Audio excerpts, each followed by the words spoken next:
In the war on masculinity, what is a real man? Well, if you ask, it depends what side you ask, right? I mean, if you ask the side that's waging the war on masculinity, they're going to tell you that anything that is conventionally masculine is potentially or is toxic, isn't it? But it's funny, isn't it, though, that if there's a war or there's a fire or there's policing that's required or you need something, a guy that's big and strong that they call a conventionally masculine man to come and deal with those things, to put out the fires, to deal with the bad guys, to go to the wars and, deal with the evil in the world. But anytime we have peace and calm in society, if you don't like something or the way that it's going for you, it's very easy to say, that guy over there, he's toxic masculinity. Please, don't scare me. I feel very uncomfortable in your presence. Um, there is a war on masculinity today. It's a feature, it's a function of feminism continuing into an area that looks like a supremacy movement to me. I don't think there's any area. I mean, you could ask anybody, whether it's a woman or a visible minority, what are your disadvantages in life today? What is it that white person over there can do that, or that white male over there can do that you can't do as a woman or as a woman of color, for example? And they really struggle to find things, don't they? So I don't think there's any difference in the world today as far as inequalities, especially in modern Western worlds. Some people would even argue that the advantages have tilted in the favor of women, at this stage, especially in areas like family law, right? If you don't believe me, ask anybody that's been divorced in a Western country and find out how fairly the father gets treated versus the mother. There is a strong inequality that plays in the mother's favor.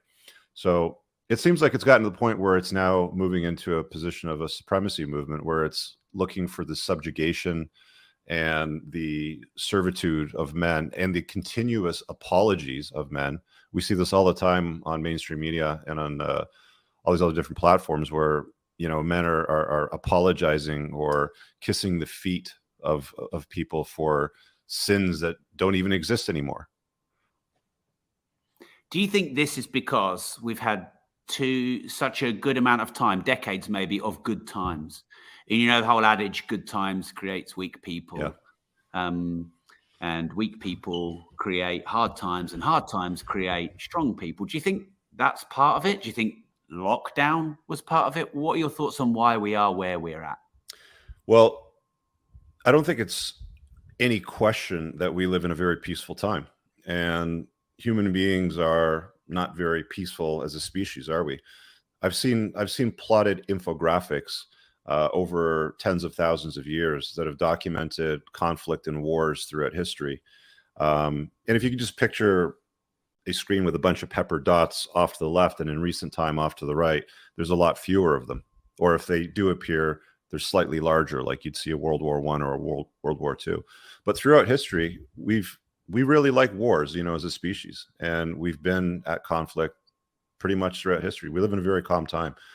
We have easy access to plentiful calories going to any store. We have easy access to transport anywhere in the world. We have easy access to healthcare, in most places in the world. So safe, clean water. You don't have to worry about turning on your faucet and making yourself a cup of coffee or a cup of tea and getting some kind of intestinal disease.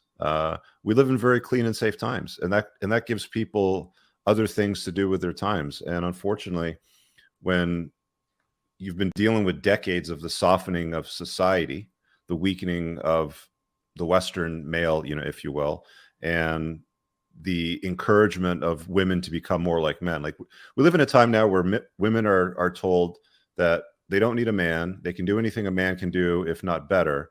And men are incompetent. They're bumbling fools and idiots. I mean, if you watch any of the Hollywood shows or sitcoms that I did growing up, Family Ties, The Cosby Show, Home Improvement, the father in the show was always portrayed as a bumbling moron, and the mother was the savior of the household. She was the hero.